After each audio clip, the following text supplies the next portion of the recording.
5절 말씀입니다.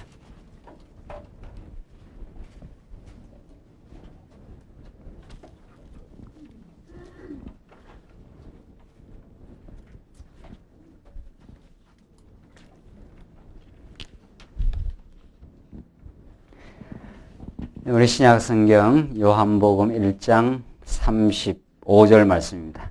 찾으신 줄 알고 봉독 드리겠습니다. 또 이튿날 요한이 자기 제자 중 두 사람과 함께 섰다가 예수의 다니심을 보고 말하되 보라 하나님의 어린 양이로다. 두 제자가 그의 말을 듣고 예수를 쫓거늘 예수께서 돌이켜 그 쫓는 것을 보시고 물어 가라사대 무엇을 구하느냐. 가로되 랍비여 어디 계시오니까 하니 랍비는 번역하면 선생이라. 예수께서 가라사대 와보라. 그러므로 저희가 가서 계신 데를 보고 그날 함께 거하니 때가 제 10시쯤 되었더라. 39절까지 봉독드렸습니다. 우리는 지금 오후 시간 요한복음에 전개되는 본성으로 성취 증거, 예수의 그 본성을 통해서 예수가 구약에 언약된 그리스도라는 사실을 지금 증거하는 이 놀라운 말씀을 지금 확인하고 있습니다. 우리 오전 시간을 생각을 하시면은 오전 시간에는 구약을 지금 공부하고 있기 때문에 구약을 공부하시면은 구약 본문을 읽어 나가시면서 신약과 관련을 지어야 한다면 우리는 지금 오후 시간은 신약 공부를 지금 하는데 요한복음 공부를 하는데 요한복음까지가 예수는 그리스도이심, 예수로 증거하고 사도행전부터 계시록까지가 성령을 통해서 성령으로 예수는 그리스도임을 증거하는 말씀인데 우리가 이 말씀을 지금 요한복음, 그러니까 예수는 그리스도이신데 요한복음은 본성을 통해서 예수가 그리스도라는 것을 증거한 겁니다. 그러니까 이 땅에 오신 나사렛에서 인간의 몸을 입고 우리와 똑같은 몸으로 왔습니다. 같이 울기도 하시고 즐거워도 하시고 십자가에 못 박히면 아프기도 하시고 우리 첫 시간에도 이야기했지만 가연설주의자들 가짜로 예수님이 유령처럼 나타났다. 인간의 몸을 입은 것이 아니다. 어떻게 하나님의 아들이 더러운 인간의 육을 입을 수가 있겠는가? 이게 가연설주의자들 잘못된 그 당시 초대교회 이단들의 그 가르침입니다. 그래서 사도 요한이 예수가 육체로 오심을 부정하는 자가 적그리스도라 그러지 않습니까? 예수는 육체로 왔다는 거죠. 그래서 나사렛 예수는 인간의 몸을 그대로 입고 왔는데 그가 근본 누구냐? 그의 직임, 신분, 사역 이것이 마태, 마가, 누가인데 요한복음 우리는 지금 그의 그 본성이 뭐냐? 이걸 중심으로 해서 예수는 그리스도임을 증거하죠. 그 본성이 곧 하나님과 함께 계셨던 로고스이시다. 이 말이에요. 그래서 우리 지난 시간 그 로고스 되시는 예수 그리스도가 영원하신 태초로부터 계신 로고스가 육신을 입고 오셨는데 그러니까 아브라함보다 2000년 후에 역사적으로 나타났는데 요한복음의 증거는 내가 아브라함보다 먼저 있었다. 그러죠? 이 선제, 한자말로 말하면 먼저 있었다. 내가 아브라함보다 먼저 있었던 로고스다. 이 말이죠. 로고스다. 그러니까 이게 지금 요한복음의 메시지입니다. 요한복음에. 태초에 말씀이 계시니라, 태초에 로고스가 계시니라, 저 로고스가 하나님과 함께 계셨으니 곧 그가 하나님이시라. 이렇게 요한복음이 나가지 않습니까? 그래서 로고스 안에 하나님의 작정하심, 하나님의 모든 계획, 하나님이 펼쳐나갈 뜻, 이게 이 로고스 안에 담겨져 있습니다. 이거 로고스. 우리말로 번역하기가 참 어려워요. 이게. 우리말로. 그 헬라어에서 로고스는 이 우주 만물의 모든 걸 관통하는 이치입니다. 그 헬라어의 그 헬라어 용어를 사도 요한이 그 채택을 한 거지요. 이게 헬라 철학에 따르면 로고스라는 게 가장 근본적인 용어인데 그걸 이제 채택해서 의미 부여를 새롭게 한 건지요. 하늘의 뜻을 표현할 수 있는. 이 로고스를 도라고 표현하기도 하고, 도, 모든 것을 관통하는, 나는 길이요, 진리요, 생명이라, 길이요 하는 게 도 아닙니까? 그러니까 예수님이 아브라함보다 훨씬 뒤에 왔죠. 육신으로 말하면. 그 육신으로 오신 그분이 근본 로고스여서, 로고스라는 것이 하나님의 모든 작정, 이렇게 됩니다. 하나님의 작정, 뜻, 하나님의 계획. 그리고 요한복음에는 이 작정과 뜻 안에 생명과 빛이 있다 그래요. 그러니까 이 모든 걸 지금 망라하는 것이 이 로고스라는 뜻입니다. 이게 가장 근원적인 우리 인간의 언어라고 볼 수 있겠죠. 가장 근원적인. 그러니까 그야말로 우리가 교회가 하나님의 말씀 위에 선다. 말씀으로 세상을 통치한다. 말씀으로 모든 만물을 통치한다 했을 때 그 로고스가 하나님의 작정대로 통치하신다. 하나님의 계획대로 통치하신다. 하나님의 통치 속에 하나님의 생명과 그 속에 그리스도 안에 빛이 있다. 이 모든 걸 망라하는 언어입니다. 그러니까 이 어마어마한 언어지요. 사실 성경 66권이 이 로고스를 펼쳐나가고 그것을 확인해 나가는 지금 과정에 있다고 보죠. 그래서 우리가 말씀 운동하는 것도 이게 사람의 운동이 아니에요.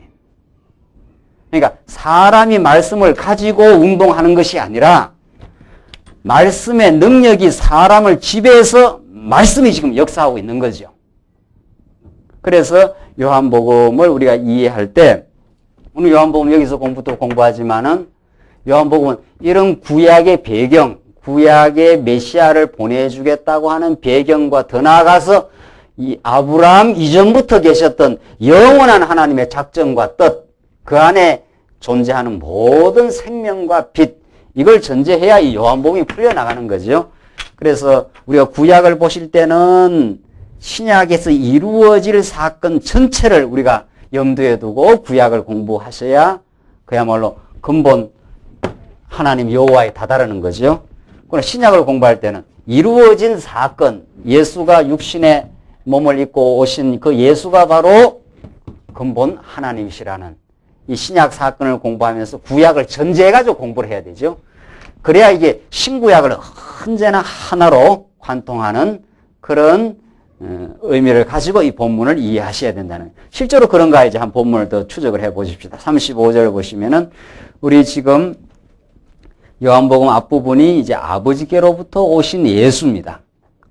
이 땅에 육을 입고 오신 그분이 아버지, 영원한 아버지로부터 이제 오셨는데 그 아버지가 이제 우선 1장에서 5장 구속주로 오시는데 1장과 2장이 구속주이심을 증거하는데 세례 요한이 이제 증거였습니다. 그래서 오늘 마지막 부분 세례 요한 증거 가운데 마지막 부분을 보시겠습니다. 35절 또 이튿날 요한이 자기 제자 중 두 사람과 함께 섰다가 예수의 다니심을 보고 말하되 보라 하나님의 뭐라 합니까? 어린 양이로다. 우리 앞 시간에도 나왔지 않습니까? 하나님의 어린 양이로다 하는 것은 구약의 배경이 없으면 이 말의 뜻을 알 수가 없습니다. 구약 배경을 모르면. 우리가 지금 예수 그리스도를 하나님의 어린 양이라 하는 것은 구약의 성전 솔로몬이 지어놓고 그 수많은 양과 소를 데리고 와서 제사 지내는 구약의 제사 제도를 염두에 두지 않으면은 이 말을 이해할 수가 없는 거죠. 지금 그러니까 요한복음의 바탕이 구약이 깔려 있어요. 구약에는 양을 잡아서 제사 드려서 이스라엘 백성들이 죄사함을 얻었는데 그것이 바로 그림자라는 거죠. 구약에 양 잡아서 성전 가서 제사 드리는 이것이 그림자고 이 그림자는 실체를 전제로 하는 거니까 실체를. 그러니까 그림자를 제대로 알아야 그림자의 실체로 오신 예수 그리스도가 어린 양으로서 죄값을 지불하고 우리 대신 죽었다가 살아날 하나님의 어린 양이죠.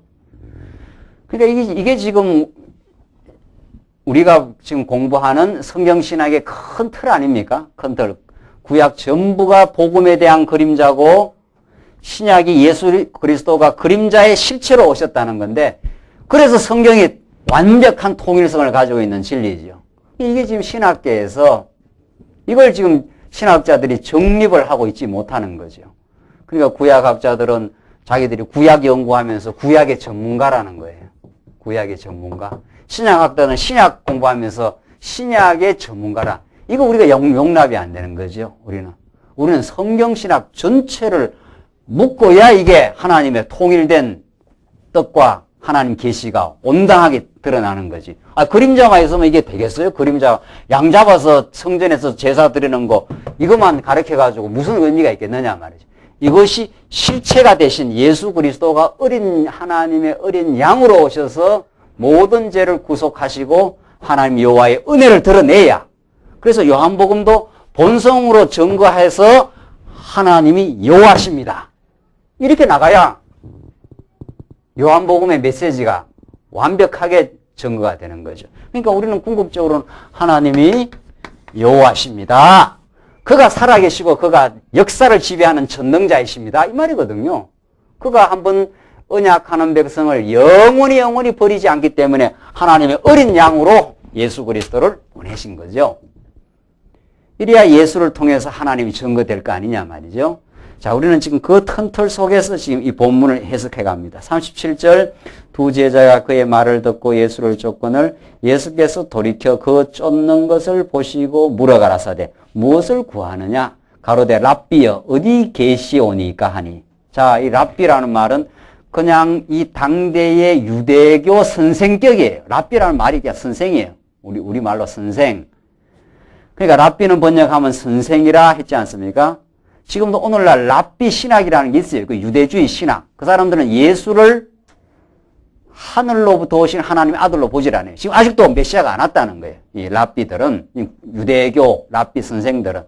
그러니까 예수님을 랍비 정도로 지금 보는 거죠. 그냥 한 유대교 선생 정도로 지금 보는 거죠. 그러니까 예수께서 가라사대 와보라.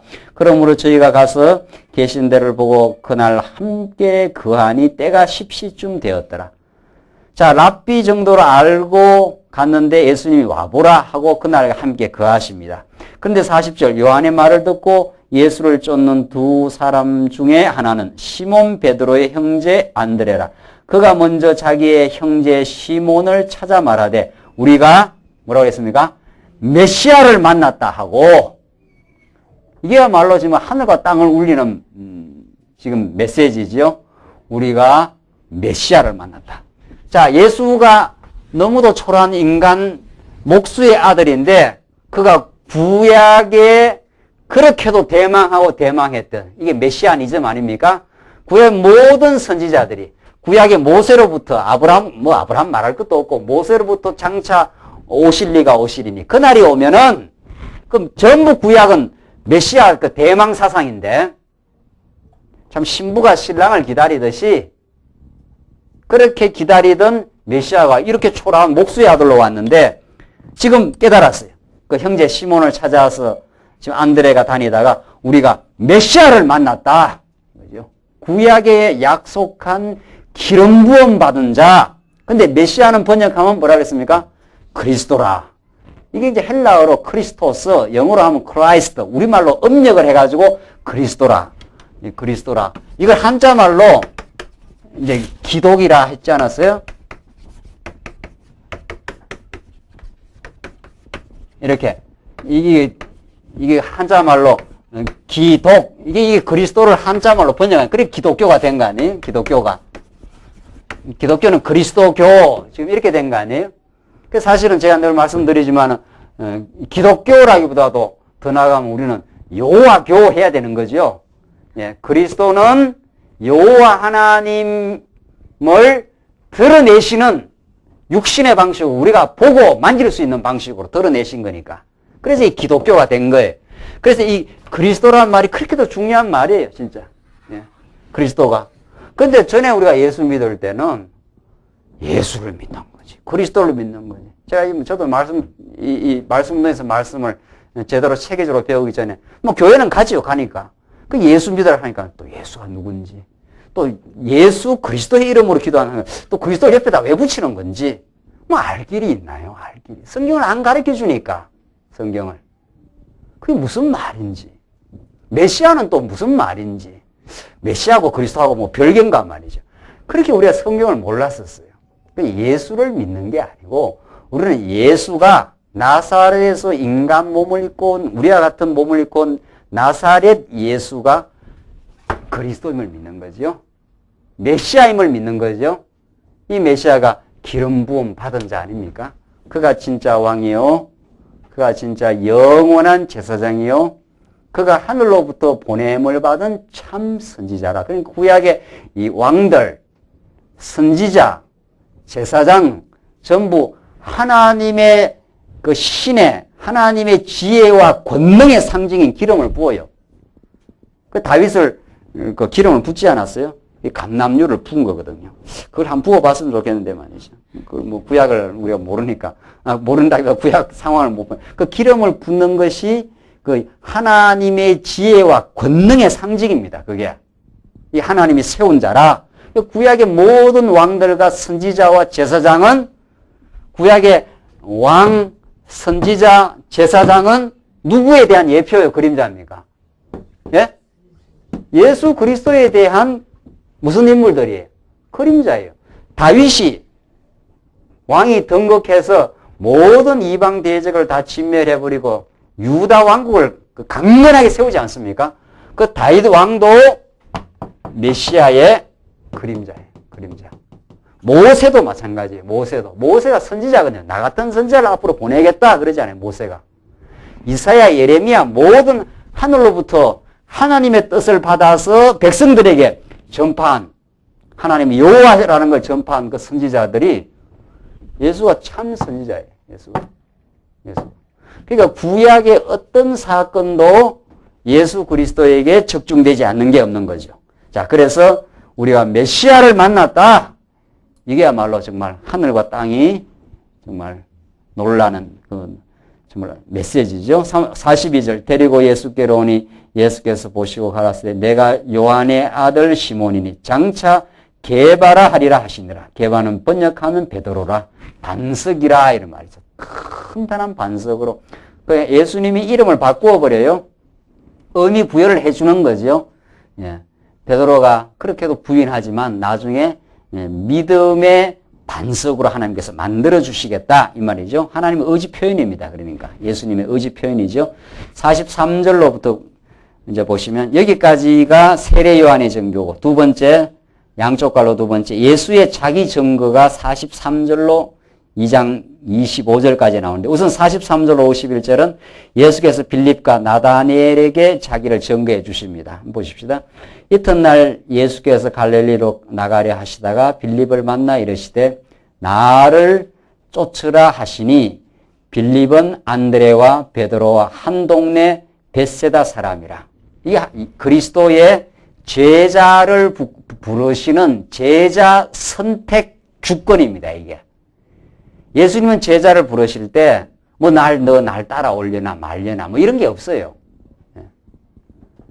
그러니까 구약의 하나님 여호와께서 빛이 있으라 하시면 빛이 있지 않아요?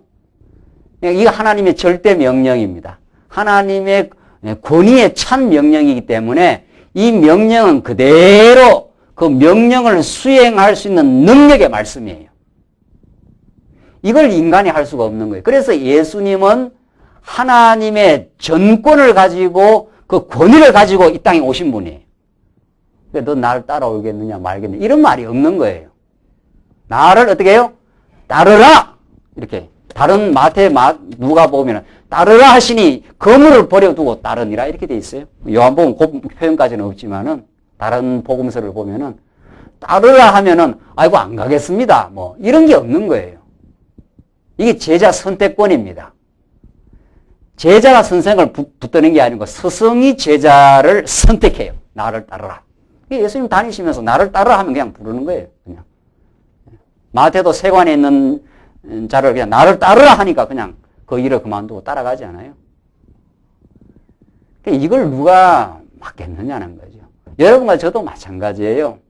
하나님께서 이 시대의 말씀 운동의 요원이 되도록 이 말씀을 듣게 하니까 듣는 거죠. 아, 내가 잘 분별해서 왔다고. 정말 아직도 까마득한 거죠, 그러면? 그런 생각하면 내가 요 계를 갈까, 저 계를 갈까. 물론 과정에는 그럴 수도 있어요. 이거 현상적으로. 그런데 하나님께서는 이 말씀 운동의 말씀을 하나님의 언약하면 언약을 그대로 이루시는 그 전능하신 말씀이에요. 그 말씀을 듣고 살아야 될 영혼은 듣도록 하나님 역사를 하셔요. 내가 하는 말이 자꾸 없어져요. 이 내가라는 말이. 이 말씀 운동은 우리 초기부터 그랬어요. 내가 이 인간이 자기 주체, 자기 주관권이거든요. 이 말이 점점 사라져요. 이 말이. 내가 열심히 일해서 사업도 하고, 내가 열심히 일해서 가정도 이루고, 내가 열심히 일해서 봉사도 하고, 이게 없어져요. 왜? 예수님이 나를 따르라! 하시거든요. 따르라 하면 그냥 따르게 돼 있어요. 하나님 택한 백성은. 하나님이 전적으로 불러서 자기 제자를 만들어 삼아요. 그러니까 우리가 은혜죠. 내가 잡았으면 내 공로 아니겠느냐, 이 말이죠. 이게 없어져요. 내가 예수를 붙들었다. 이런 말이 없어져요. 그 말이 안 되는 말이에요. 예수와 나를 그 요한복음이 곧 나와요. 조금 있으면. 너희가 나를 어떻게 해요? 택한 것이 아니라. 이렇게 돼 있어요. 아주 부정을 예수님이 해버려요. 너희가 나를 택한 것이 아니라 내가 너희를 택했다 그래요. 세상에 아들이 부모를 택할 수가 있습니까? 한번 물어보십시오. 여러분들 아들이 부모를 택할 수가 있습니까? 나는 이 아빠 아니고 저 아빠로 하란다 말이죠. 세상에 그럴 수가 있느냐. 육신의 자식도 부모가 낳아서 만들어낸 거지. 자식이 부모를 이렇게 만들 수 있어요? 선택을 할 수 있느냐 말이죠. 말이 안 되는 이야기예요. 하물며 영적인 우리의 영원한 생명의 아버지를 우리가 붙드느냐 말이죠. 하나님이 우리를 만세전 로고스 뜻 안에서 자기 백성으로 선택해놓고 이 땅에 출현시키고 나게 하고 지금 진리의 말씀으로 우리의 그리스도의 제자가 되도록 지금 역사에 가는 거죠. 이게 하나님의 주권이에요. 성경 읽고 하나님의 주권을 안 가르치면은, 하나님의 절대 주권을 안 가르치면은 성경 가르친다 할 것도 없는 거예요. 그러니까. 제가 이사야서 세미나에 있어가지고 가봤어요. 꼭 중요한 세미나는 가보죠. 왜? 그 길을 가봐야 그 기라성 같은 신학자들이 이사야를 강해를 하고 이사야의 신학을 이야기하는데 전부 결론에 가면은 내가 학자의 기가 돼갖고 내가 잘 들어야 된다는 거예요. 내가 하나님의 말씀을 잘 듣도록 내가 해야 된다는 거예요. 결론이 딱 그리 가요. 결론이. 쭉 설명하고 마지막 결론에 가면 그렇게 되어 있어요. 아니, 이사야서 말씀은 하나님이 이스라엘 백성 눈을 어둡게도 하시고 밝게도 하셔요. 학자의 길을 주시기도 하고 하나님께서 어둡게도 하시고 그렇습니다. 이사야서 이제 나중에 공부해봐요. 마음이 급하네요. 이사야도 해야 되지. 그러면 지금 어느 천년에게 성경을 빨리 다 가르쳐. 그러니까 막 비디오도 테이프도 있으니까 지금 느헤미야하면 느헤미야로 가서 빨리 들어야 되고 이사야하면 이사야 그렇게 돼 있어요. 너희들의 눈을 내가 어둡게 하겠다. 어둡게. 그래서 전해도 못 깨닫게 하겠다 그래요. 전했을 때 깨달으면 안 되죠. 이사야가 지금 북이스라엘이 망할 즈음에 전했는데 여기서 지금 남쪽 유다리 듣고 돌아와 버리면 안 돼요. 못 깨달아야 돼요. 못 깨달아야 돼. 여기서 돌아오면은 뭐가 없어집니까? 70년 포로가 없으면 안 되잖아요. 그러니까 어중간하게 돌아오면 안 돼요. 그러니까 한 번은 아버지가 자식 때릴 때는 어중간하게 때리면 안 돼요. 어중간하게 때리면 간만 키워, 간만. 아버지는 달라든단 말이죠. 이 잘못했을 때 붙어놓고 막 그냥 막 정신없이 때려버려야 돼요. 그래서 막 자근자근하게 어이쿠 잘못했습니다. 이 소리가 나와야 되죠. 그랬다가 돌아서야 되죠. 그런 거거든요. 이사야가 여기 있으면 예언하는데 듣고 돌아와서 되겠어요? 안 들려야 됩니다. 그래서 너희 귀를 다 막겠다 그랬어요. 못 들리게 하겠다. 그래 언제 깨닫느냐. 이걸 70년 포로 생활에 가서 아이쿠 우리가 하나님 앞에 얼마나 범죄하고 어리석었습니다. 돌아와서 깨달아요. 돌아와서 이사야 예언이 그대로 이루어져요. 못 듣고 나중에 고레스 왕을 통해서 너희를 해방시키겠다. 이사야가. 그게 예언이거든요. 그러니까 못 듣게도 하고 듣게도 하고. 여러분과 저는 지금 들리니까 들리는 거 아닙니까? 근데 내가 학자의 길을 가져요. 이사야 그 말이 나오거든요. 학자의 길을 가지고 그래 잘 이제 듣는다는 거예요. 그때는 이제. 들릴 때가 있는 거예요. 들릴 때가. 하나님 말씀이 우리 마음대로 들리고 마음대로 안 들리고 하는 게 아닙니다. 하나님께서 우리 긴문을 열어주시니까 우리 눈을 열어주니까 이게 보이는 거죠. 세상에 성경 안 갖고 있는 사람 어디 있습니까? 지금? 왜 성경 갖고도 그렇게 성경에서 딴소리가 나오느냐는 거죠. 그 사람들은 눈을 가려놔서 그래요. 우리는 귀를 열어주니까. 그러니까 너무도 감사한 거죠. 우리가 좌우할 일이 하나도 없습니다. 이 말씀 깨닫고는. 그저 감사할 뿐이죠. 그래서 지금 나를 쫓으라 하시니 빌립은 안드레와 베드로와 한 동네 베세다 사람이라. 하나님이 제자를 선택해요. 불러 지금 제자를 삼아버립니다. 45절 빌립이 나다니엘을 찾아 이르되 모세가 율법에 기록하였고 여러 선지자가 기록한 그 일을 우리가 만났으니. 이 참 대단한 말씀 아니에요? 예. 자, 우리 요한복음을 지금 공부하는데 구약을 알아야 돼요? 몰라야 돼요? 예. 모세가 뭐라고 했습니까? 율법에 기록하였고 나오죠. 자, 그러니까 지금 예수님 당시에 제자들은 율법을 훤하게 알고 있습니다. 구약을 잘 알고 있는 사람이 랍비들한테 구약을 다 배워요.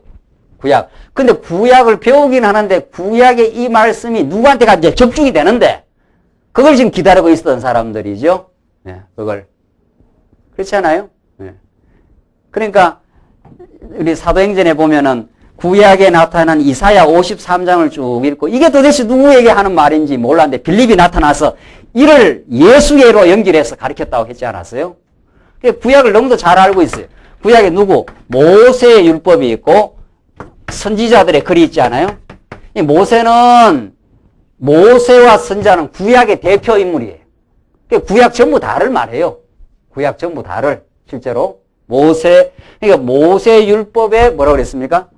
기록하였고 여러 선지자가 기록한 그 일을 우리가 만났다.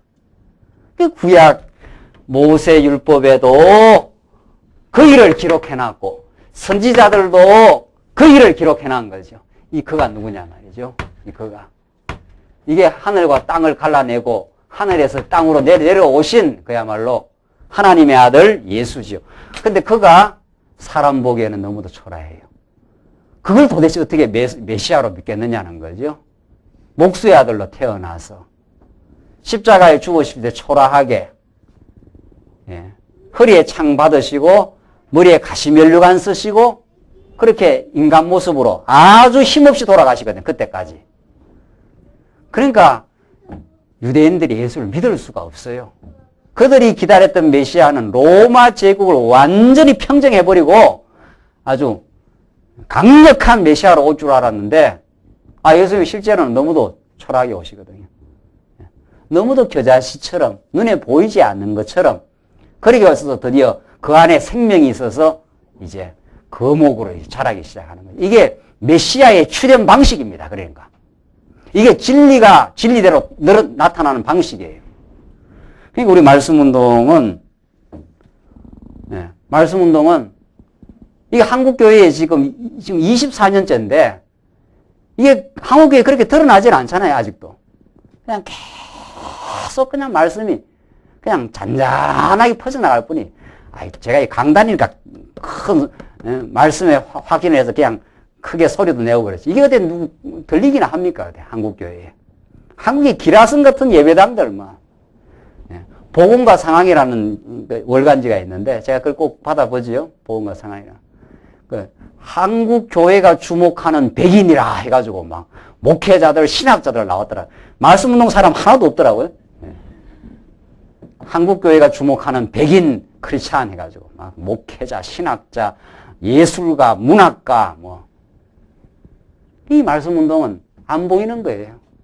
그냥 계속 잔잔하게 겨자씨처럼 계속 생명의 역사가 지금 일어나는데도 그 사람들 기준에는 이게 안 보이는 거예요. 그 사람들 기준에는. 지금 예수님이 그러지 않아요. 모세가 율법에 기록하였고 여러 선지자가 기록한 그 일을 이 구약이 없이 어떻게 오늘 요한복음을 설명하겠느냐는 거죠. 모세가 율법에 기록하였고 선지자가 기록한 언약하신 우리는 그 말이죠. 기록했다는 건 보내주겠다고 언약한 대로 메시아가 왔지 않느냐. 그러니까 하나님이 여호와시지 않느냐. 하나님 살아계셔서 이 약속한 것을 드디어 이루어냈지 않느냐 이 말이죠. 그러니까 우리는 도무지 구약이 없이 오늘 이 요한복음을 풀 수가 없어요. 우리가 만났으니 요셉의 아들 나사렛 예수니라. 나다니엘이 가로되 나사렛에서 무슨 선한 것이 날 수 있느냐. 빌립이 가로되 와보라 하니라. 그러니까 나다니엘이라는 사람이 야, 나사렛에서 무슨 선한 것이 날 수 있느냐?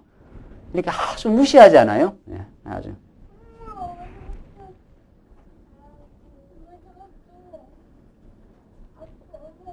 여기 진리운동은 무시를 당해야지 제대로 된 진리운동입니다.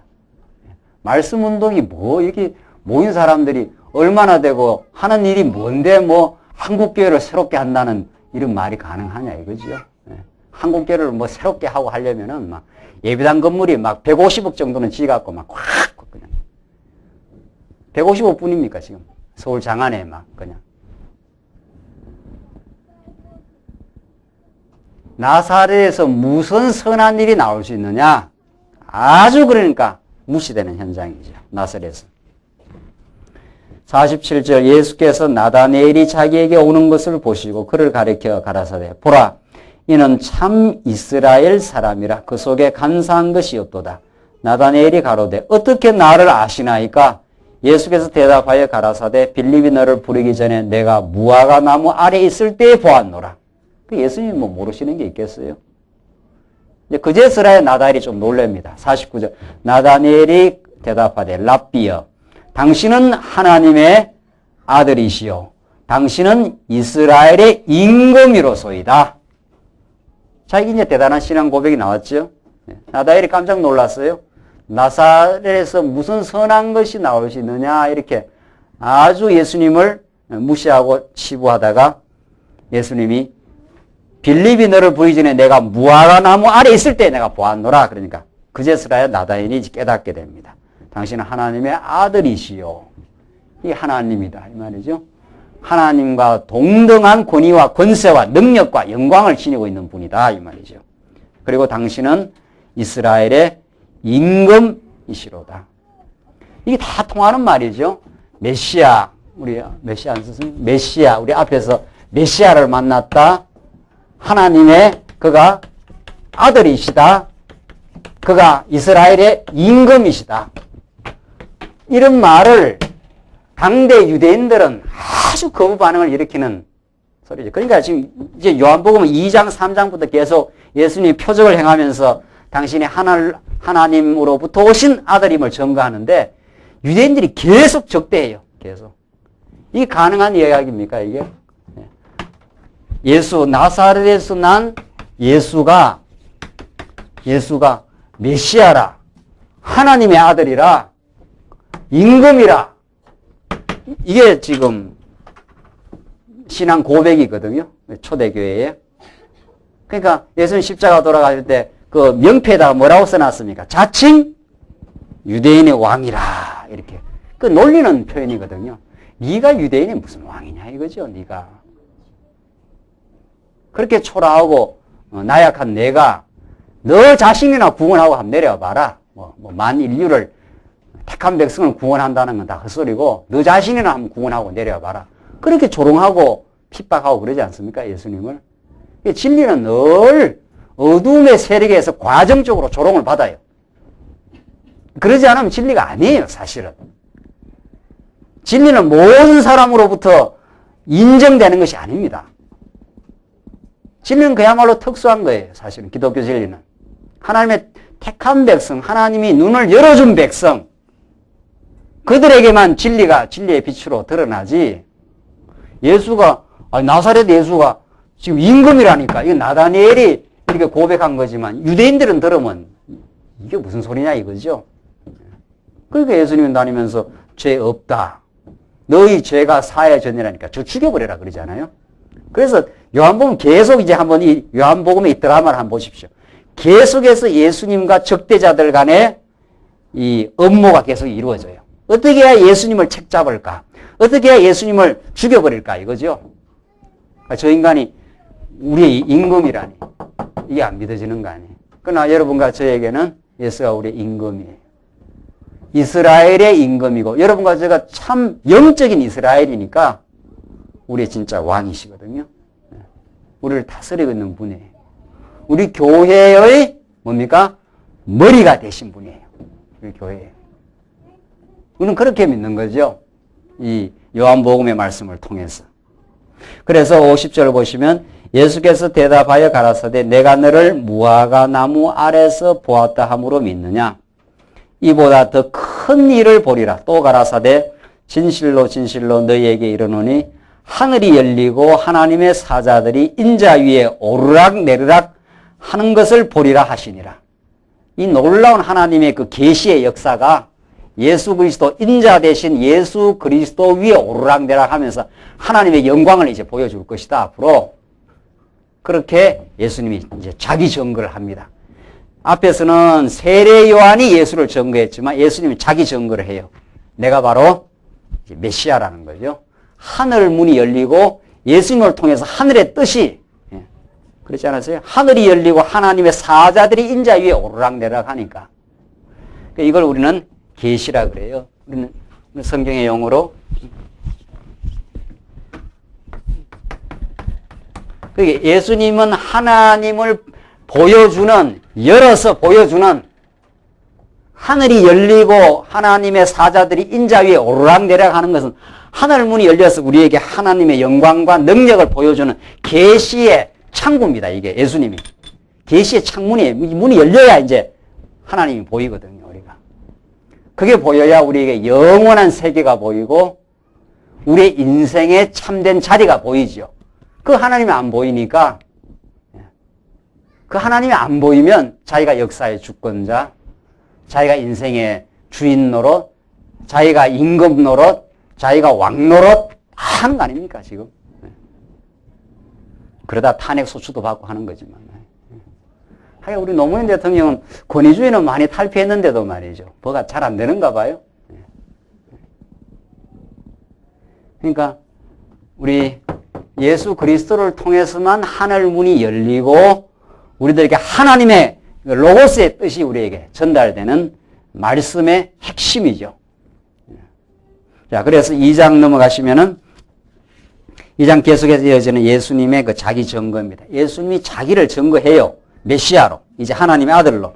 2장 1절로 11절 보시면 예수께서 가나 혼인집에서 표적으로 영광을 나타내십니다. 자, 첫 번째 이제 표적을 한번 보여주는데, 자, 그러니까 지금까지 제자들을 통해서 메시아를 만났다, 혹은 구약에 언약하신 그이를 만났다 하는데, 진짜 그이 하나님의 그이로, 그 메시아로 오신 분이 어떤 영광과 능력을 가지고 있는가를 표적을 통해서 보이죠. 2장부터는. 이게 예수님이 표적을 통한 자기 증거입니다. 이 표적은 이 요한복음에 너무도 많이 나오는 거 아닙니까? 이 표적은 영어로 말하면은 사인이, 헬라어로 세메이온, 그 사인이니까 표가 되는 기적이에요. 이게 중요해요. 그냥 기적이 아니고, 기적은 그냥 기이한 사건인데, 이 표적이라는 말을 이제 요한복음이 써서 기적의 의미를 아주 명료하게 드러냅니다.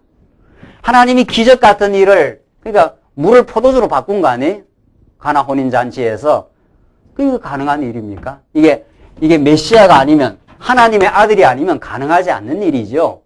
이제 물 위로도 걸으시고, 오병이의 기적을 행하시고, 이게 다 기적들 행하지 않습니까? 현대 신학자들은 이 기적 다 안 믿죠.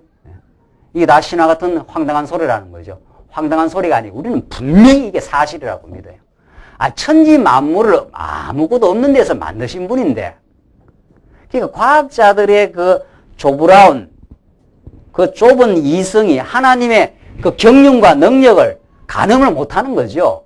아, 천지 만물이 지금 아무것도 없었는데 하나님 빛이 있으라 하시면 빛이 있었고 하늘과 땅을 다 지으시고 허공 중에 지금 우주 만물을 짓고 지금 막 지구와 우주를 지금 경륜하시는 분인데, 아, 물을 포도주로 못 바꾸겠느냐 말이죠. 아무것도 없는 데서 이 천하 삼라만상을 만드시는 분인데, 그러니까 지금 서구라파 신학은 자연과학적 세간으로 좁아질 대로 좁아져가지고 자기 경험의 세계에서 발생되지 않는 건 발생되지 않는다고 보는 거예요. 그 자기가 경험한 게 그 절대화시키는 거죠. 하나님을 절대화시키는 게 아니라 하나님의 그 전능하신 능력이 있는데, 그 하나님의 능력을 못 보고 뉴턴 이후에 17세기 이후에 17세기, 18세기, 19세기를 지나가면서 서구의 신학자들은 자연과학에 너무도 큰 영향을 받아버렸어요. 이 자연과학이 발달해서 이게 이 구라파가 과학 기술을 문명이 이제 발달했지 않습니까? 컴퓨터도 만들고 막 공중에다 위성을 쏘고 화성으로까지 날아가고 지금 하지 않습니까? 그게 막 대단한 걸로, 너무 대단한 걸로 봐버렸어요. 그리고 자기들의 경험 세계에 들어오지 아니하면 부정하고 들어가는 거죠. 봐라 말이에요. 물이 포도주로 바뀌는 거 봤냐 말이에요. 이 자기가 경험 세계 속에. 그게 자연과학적 법칙에 맞느냐 이 말이죠. 그걸 절대화시킨 거예요. 그걸. 그러나 가나 혼인잔치는 하나님의 아들의 영광을 보여주는 기적적 사건이에요. 표적이에요. 근데 알고 보면요, 요것만 기적이 아니라는 겁니다. 사실은 우리 산다는 게 기적이에요. 우리가 지금 이렇게 숨 쉬고 호흡하는 게 다 기적입니다. 이게 지금 지구가 공중에 둥실둥실 떠 있지 않아요? 여러분들 떠 있는 느낌이 안 생깁니까? 아직도 태양이 둥실둥실 뜹니까? 예. 하기야 뭐 우리 눈에는 틀림없이 태양이 동에서 떠서 서로 지지요. 예. 그러나 실제로는 지금 우리 지구가 지금 계속 돌고 있잖아요. 지구도 돌고 태양도 돌고 지금 막 이 허공 중에 지금 지구가 이 어마어마한 지구가 떠서 지금 돌아가거든요. 이거야말로 기적이 아니고 뭐냐 말이죠. 무슨 힘이 지구를 이렇게 엉축시켜가지고 지금 돌아가게 하고 그것도 아주 정교하게 돌아갑니다. 지구와 태양의 거리가 조금만 멀어도 안 되고 조금만 가까워도 안 돼요. 조금만 멀면은 추워서 냉동해서 다 죽어버리고 조금만 더 가까우면 다 그냥 불이 타서 다 죽어버려요. 우리가. 이 정교한 우주의 운행을 누가 하느냐 이 말이죠. 기적이에요. 오늘 한번 보십시오. 가나 혼인잔치. 2장 1절 사흘 되던 날에 갈릴리 가나에 혼인이 있어 예수의 어머니도 거기 계시고 예수와 그 제자들도 혼인의 청함을 받았더니 포도주가 모자란지라. 예수의 어머니가 예수에게 이르되 저희에게 포도주가 없다 하니 예수께서 가라사대 여자여. 이때 여자여는 아주 존칭어입니다. 뭐 이렇게 낮게 부르는 건 아니에요. 여자여 나와 무슨 상관이 있나이까. 내 때가 아직 이르지 못하였나이다. 자, 그러니까 예수의 어머니가 지금 이야기하는데, 아이고, 지금 혼인잔치에 포도주가 떨어졌습니다. 혼인잔치에 포도주 떨어지면 안 되지 않아요? 예, 포도주가 있어야 이게 잔치에 흥이 나고 그러는 건데, 그러니까 포도주가 떨어졌다고 예수님한테 알리니까 예수님은 엉뚱한 이야기를 하는 거 아닙니까? 지금 요한복음의 메시지는 그 제자나 뭐 예수님의 어머니나 따라다니는 사람들과 예수님의 그 대화가 소위 말해서 우리 쉽게 말하면 사이클이 안 맞는 거예요. 사이클이. 지금 포도주 떨어졌습니다. 이러니까 예수님이 여자여 나와 무슨 상관이 있나이까. 내 때가 아직 이르지 못하였나이다. 이 엉뚱한 이야기가 뭐 포도주가 왜 떨어졌습니까? 하면 아이고 포도주가 떨어졌습니까? 뭐라든가 뭐 왜 떨어졌느냐라든가 또 내가 뭐 어떻게 좀 어디 가서 사오겠다라든가 뭐 주머니에 돈이 없으니까 못 사겠다라든가 뭐 이래야 이게 일반적인 대화가 되는 거 아닙니까? 그렇죠? 여러분들한테 지금 식사하다가 아이고 저기 우리가 뭐 소주를 한잔 안 하니까 소주가 지금 다 떨어졌다 만 식사하다가 뭐 이러면 뭐 소주를 더 사오라 한다든가 뭐 그래야 이 대화가 되는 거 아니에요? 예수님은 엉뚱한 대화가 튀어나와요. 왜냐하면 예수님은 모든 상황 속에 하나님의 메시지를 지금 증거하는 방편으로 다 써요. 오병이어의 기억도 마찬가지 아니에요? 물 위로 걷는 것도 마찬가지고 지금 가나 혼인잔치에서 포도주가 떨어지니까 예수님은 이제 내 때가 이르지 않았는데 내가 지금 이제는 내 때 궁극적으로 예수님 십자가에 죽으시고 부활하시는 때 그러나 그때까지 가기까지 내가 지금 표적을 한번 보여주겠다는 거죠. 당신의 구속의 사역을 지금 보여주겠는데 메시아임을 보여주겠는데 5절 보세요. 그 어머니가 하인들에게 이르되 너희에게 무슨 말씀을 하시든지 그대로 하라 하니라. 거기 유대인의 결례를 따라 두세 통 드는 돌 항아리 6이 놓였는지라. 예수께서 저희에게 이르시되 항아리에 물을 채우라 하신즉 아구까지 채우니 이제는 떠서 연회장에게 갖다 주라 하시매 갖다 주었더니 연회장은 물로 된 포도주를 맛보고 어디서 났는지 알지 못하되 물 떠온 하인들은 알더라. 연회장이 신랑을 불러 말하되 사람마다 먼저 좋은 포도주를 내고 취한 후에 낮은 것을 내거늘 그대는 지금까지 좋은 포도주를 내도다 하니라. 그 연회장이 이상한 거예요. 일반적으로는 좋은 포도 냈다가 술 한 잔 째리 갖고 말이죠. 술을 이렇게 만땅이 되면은 그 다음에 이게 뭐 좋은 술인지 뭔지 술을 나중에 먹지 않아요? 왕년에 다 술을 먹고 흔들흔들 해봤으니까. 그런 게 보통인데, 이건 나중에 좋은 포도주가 지금 계속 나오니까 이게 좀 이상하다는 거죠. 예. 어디 지금까지 좋은 포도주를 두었도다 하니라, 이 말이죠. 그러니까 예수님이 이 놀라운 기적을 행한 것을 연회장은 지금 의아한 거지요. 의아한 거죠. 그러니까 11절이 이제 핵심이에요. 2장 11절이 이게 표적을 행한 목적이 그게 성경은 잘 읽어 나가면은 그냥 성경에서 어떤 하나님이 사건을 이룬 목적이 딱딱 드러나요. 그러니까 여러분들 언제나 성경 보실 때 이 표적이 사건 아닙니까? 그러니까 사실은 하나님이 성경을 기록할 때 우리한테 어렵게 해놓지 않았습니다. 그 성경의 기록 목적만 정확하게 방향을 잡아서 읽어 나가면은 하나님이 이 표적적인 이 표가 되는 기적 아닙니까? 사인이 되는 기적이죠. 그러니까 어떤 스타 운동선수가 오면 이렇게 사인을 받지 않아요. 그 사인하고 동일한 언어예요. 헬라어로 세메이온 하는 말이 어떤 실체의 증거가 되는 표가 되는 거라 이 말이거든요. 그래서 영어로 사인이라 이게 번역이 된 거거든요. 그 사인을 받으면 그 사람이 여기 왔다 그 말 아닙니까? 그러니까 그 사인이 되는 기적 그 사건은 어떤 목적을 이루는 거죠. 어떤 의미를 가지고 하는 거예요. 요걸 이제 해석을 해야 표적의 목적이 드러나는 거죠. 그러니까 표적은 하나의 방편입니다. 이건 수단이죠. 예수님이 죽은 자를 살리는 거, 물 위로 걸으시는 거, 물 위로 걸어가지고 놀라운 것을 보여주는 게 목적이 아니라는 거죠. 물이 포도주로 변화시키는 이 기적을 일으킨 것은 어떤 목적을 위한 거죠. 이게 중요해요, 이게. 그런데 오늘날 잘못된 부흥사들이 한국교회를 멍들게 해버렸던 그 신비주의자들은 이게 목적이에요. 이게 사건이 목적이에요. 사건이. 예수님이 병 나았다. 병자를 고쳐줬다니까. 병 낫는 게 무슨 우리 인생의 목적인 줄 알아요. 병 낫는 게. 병 낫는 게 우리 인생의 목적이면 하나님 왜 병을 주기를 하겠어요?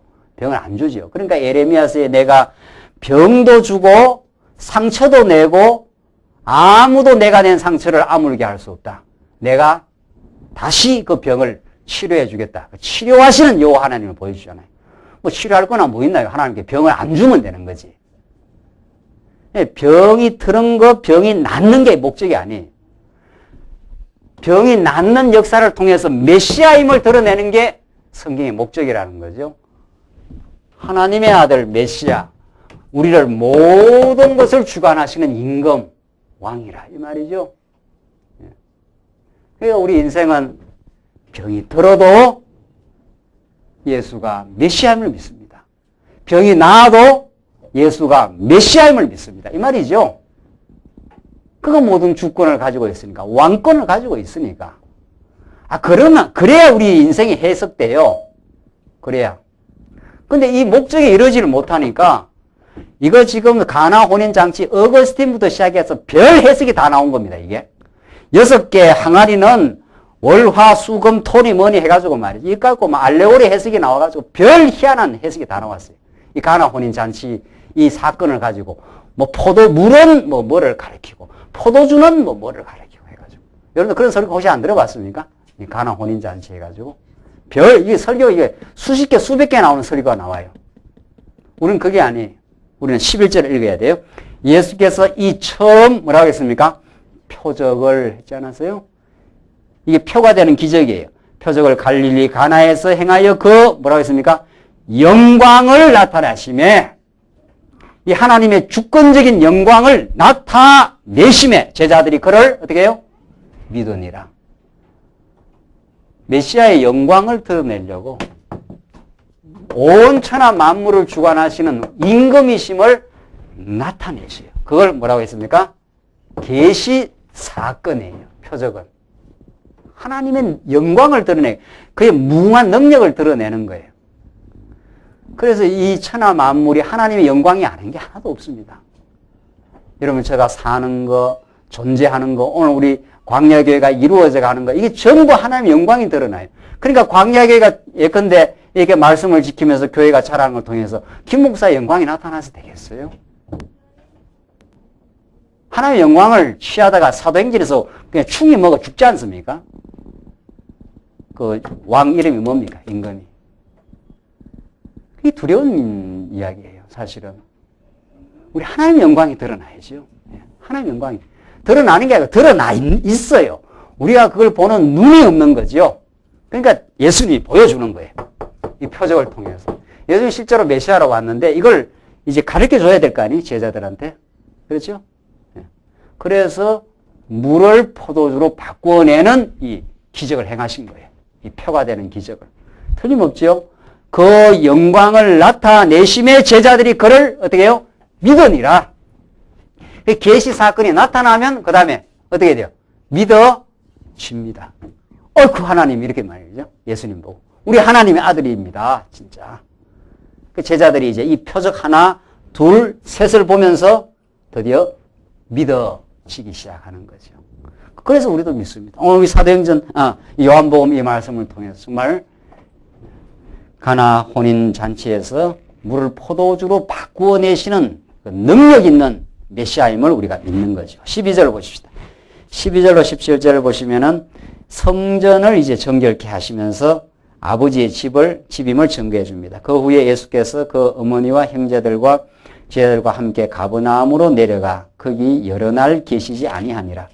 유대인의 유월절이 가까운지라 예수께서 예루살렘으로 올라가셨더니 성전 안에서 소와 양과 비둘기 파는 사람들과 돈 바꾸는 사람들의 앉은 것을 보시고 노건으로 채찍을 만드사 양이나 소를 다 성전에서 내어 쫓으시고 돈 바꾸는 사람들의 돈을 쏟으시며 상을 엎으시고 비둘기 파는 사람들에게 이르시되 이것을 여기서 가져가라. 내 아버지의 집으로 장사하는 집을 만들지 말라 하시니 제자들이 성경 말씀의 주의 전을 사모하는 열심히 나를 삼키리라 한 것을 기억하더라. 이 성전 이 정결 사건입니다. 성전에서 막 장사꾼들이 와서 막 돈 바꾸고 이거 지금 제사한다고. 그러니까 예수님 당시에는 구약의 관습이 아직은 남아있는 거예요. 그러니까 이제 새 시대가 왔어요. 예수님은. 예수님이야말로 정말 새로운 혁명가죠. 진리의 새로운 혁명을 일으키는 건데 구약의 그림자 시대를 새롭게 이제 바꾸고 새로운 시대에 지금 나팔을 부는 분 아닙니까? 지금 예수님 당시에 또 헤롯 성전에다가 온갖 걸 갖다 놓고 막 지금 양이나 소 다 갖다 놓고 그거 지금 하고 있는 거예요. 그 모든 것들이 누구를 가리키는 건데 이제 새 시대를 일으키실 예수 그리스도를 가리키는 거니까 예수님이 이 성전이 내 아버지 집이라는 거예요. 이게 놀라운 사건이죠. 그러니까 그야말로 유대인들 성전을 이거 지금 중시하는 유대인들에게는 예수는 그야말로 눈의 가시예요. 그들이 가장 소중하게 생각하는 율법과 성전을 예수님이 허물어뜨려 버리는 거죠. 그래서 이 성전의 이 청결 사건, 성전에서 이 청결 사건은 자유주의 신학자들은 막 예수님이 막 현 기득권 세력을 갖다가 아주 강하게 비판하는 비판의 목소리로 그렇게 보는데 그런 거하고는 아무 상관없어요. 예수님은 무슨 현 시대 탄핵 소추 사건 뭐 이런 거 가지고 뭐 비판하고 이런 게 아니에요.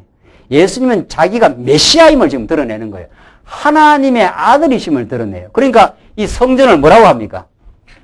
구약의 성전, 예수님 당시에 이렇게 있었던 구약 성전을 뭐라고 그래요? 아버지 집이라 그러잖아요. 그러니까 이게 아버지 집이니까 예수는 아버지의 뭡니까? 아들이죠. 자기가 하늘로부터 온 성전의 주인 되는 하나님의 아들이라는 거죠. 그러니까 18절을 보세요. 이에 유대인들이 대답하여 예수께 말하기를 내가 이런 일을 행하니 나오잖아요. 무슨 표적으로 우리에게 보이겠느냐. 그러니까 유대인들은 예수님 행하는 게 의아스러운 거죠. 네가 도대체 이런 일을 왜 행하느냐 이 말이죠. 무슨 표적으로 우리에게 보이겠느냐. 그러니까 예수께서 대답하여 가라사대 너희가 이 성전을 헐라 내가 사흘 동안에 일으키리라. 그러니까 예수님이 정말 새 시대가 왔어요. 구약 율법 건물 성전에 매달려서 참 성전 대신 예수님이 왔는데 그 예수를 몰라본 거죠. 지금 유대인들은. 그러니까 너가 왜 막 여기서 장사꾼들을 쫓아내고 막 너 집처럼 하느냐. 이게 지금 주인이니까 그런 거 아니에요? 예수님이 이 성전의 참 주인이거든요.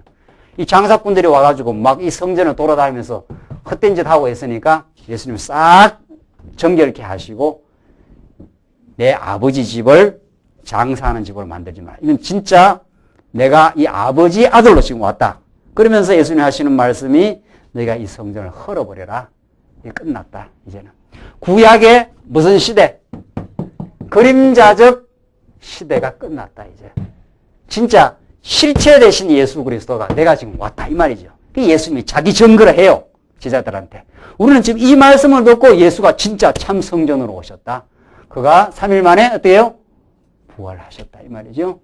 자, 그러니까 유대인들이 묻습니다. 20절. 유대인들이 가로되 이 성전은 46년 동안의 지었거늘. 이게 헤롯 성전입니다. 이게 솔로몬 성전이 한번 무너졌지 않습니까? 또 누가 지어요? 스룹바벨이 돌아와서 에스라 시대 때 다시 두 번째 지었어요. 그리고 이것을 더욱 치장을 해가지고 지은 게 46년 만에 지은 게 헤롯 성전입니다. 이게 막 어마어마한 거예요. 그러니까 이게. 그러니까 유대인들, 예수 그리스도를 알아보지 못하는 유대인들은 이 성전이 대단한 거예요. 이 성전이. 그런데 예수님은 진짜로 오셨는데, 그러니까 제가 다 헐어버려라 하는 거죠. 헐어버려라. 46년 동안 지었거늘 내가 3일 동안에 일으키겠느냐 하더라. 이 말 같지도 않는 소리다 이 말이죠. 이 46년 동안 지어놓은 이 어마어마한 성전을 갖다가 다 예수님 헐어버리라는 거예요. 그리고 다시 짓겠다는 거죠. 이게 바로 예수님이 죽었다가 며칠 만에 3일 만에 살아나실 부활의 성전 아닙니까? 부활의 성전. 우리는 그걸 믿어요. 우리는 이 예수를 믿는 거 아니에요? 그러니까 21절 그러나 예수는 성전된 자기 육체를 가리켜 말씀하신 것이라. 예수님이 죽었다가 살아나면서 참 성전이 돼요. 참 성전. 그러니까 22절 죽은 자 가운데서 살아나신 후에야 제자들이 이 말씀하신 것을 뭐라고 했습니까? 기억하고 성경과 예수의 하신 말씀을 믿었더라. 이 표적이 이루어지고 나니까 이게 예수님의 예언의 말씀 아닙니까? 다 흐르라. 내가 며칠 만에 3일 만에 다시 일으키리라. 예언이에요. 그러니까 예언. 그러니까 도무지 하나님을 드러내는 이 계시의 말씀은 예언과 성취의 방식이 아니고는 하나님을 드러낼 수가 없어요. 그래서 성경은 전부 예언 성취예요. 다른 말로 말하면 언약 성취, 언약에 근거해서 예언을 하는 거니까. 언약에 근거해서. 그래서 예언을 해놨는데 그때는 제자들이 무슨 소리인지 모르죠. 제자들도 의아한 거예요. 그러니까. 그렇죠? 유대인들이 의아한 건 말할 것도 없고, 이 유대인들은 전부 대적자들이에요. 네가 지금 46년 만에 지어놓은 이 성전을 네가 3일 만에 일으키겠느냐? 이 병신아, 이 말이죠. 예수야, 네가 뭔데 지금 이걸 지금 46년 만에 지어놓은 이 어마어마한 성전을 3일 만에 지겠다니 알아듣지를 못해요. 그러니까 유대인들은 계속 예수님의 신령한 뜻을 캐치를 못합니다. 이게 신령한 말씀, 하늘로부터 내려온 말씀. 그래서 요한복음은 계속 그걸 말해요. 우리 다음 시간에 공부할 니고데모는 어떻습니까? 니고데모가 대단한 학자예요.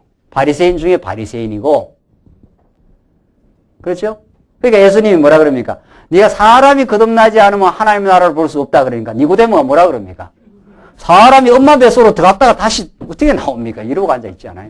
완전히 육에 사로잡힌 거죠. 완전히. 여러분과 저는 이 요한복음 메시지를 들으면서 얼마나 우리가 지금 하늘의 소리를 듣는가? 위로부터 나지 않으면 우리가 알 수 없다 그러거든요. 성령으로부터 나지 않으면. 예, 세상 공부 아무리 해보십시오.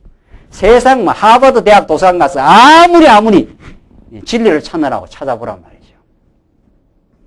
그게 진리가 있는가?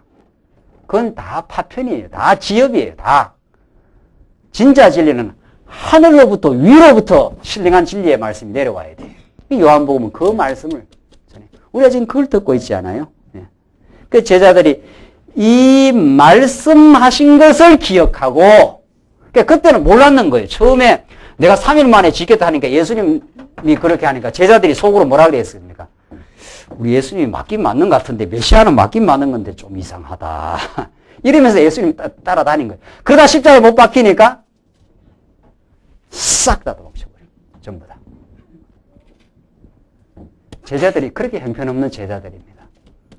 그런 제자들에게 성령이 오셔서 진리를 깨닫게 하니까 진리 가운데로 이제 참으로 인도를 하시니까 그때라야 부활의 주를 믿고 생명을 내던지면서 그렇게 살아가도록 하나님이 역사하신 거죠. 요한복음의 메시지는 참으로 이 신령한 말씀, 예수가 부활하셔서 구약의 모든 그림자적 성전 제도를 다 종지부 찍고 이제 새로운 시대, 신령한 하나님의 역사를 이루어 가시고, 여러분과 저에게는 이 말씀을 요한복음에 이렇게 잘 기록하게 만들어서 예수가 정말 우리를 위해서 죽으시고 3일 만에 부활하셔서 하나님의 아들이심을 입증하시고 하나님 여호와 우리와 함께 살아계심을 우리에게 가르쳐주는 말씀입니다. 우리 이제 그리스도와 함께 부활의 날을 기대하기 때문에 우리가 이 땅에서 어떤 역경과 고난이 있어도 우리는 참 소망 가운데 승리할 수 있습니다. 기도하십시다. 우리 자비하신 하나님 아버지, 오늘도 우리 요한복음 말씀을 통해서 예수가 죽으시고 3일 만에 부활하셔서 하나님의 성전이 되시고 우리 모두를 성전의 제목으로 부르시고 지금도 언약하신 대로 역사하시고 우리를 광야교의 지체로 부르셔서 우리 하나님 배우며 살아갈 수 있도록 인도하신 하나님의 사랑을 너무도 감사합니다. 이 시대에 이 하늘로부터는 신령한 진리의 말씀이 사라져버려 참으로 얼마나 성경이 왜곡되고 변질되어 전달되는데 우리에게 바른 진리의 말씀 통해서 신령한 진리를 깨닫게 하시고 이제 그리스도를 통해서 우리 하나님 살아계심을 믿어지게 하셔서 진리를 당당하고 승리의 삶 살아갈 수 있도록 인도하시옵소서. 예수님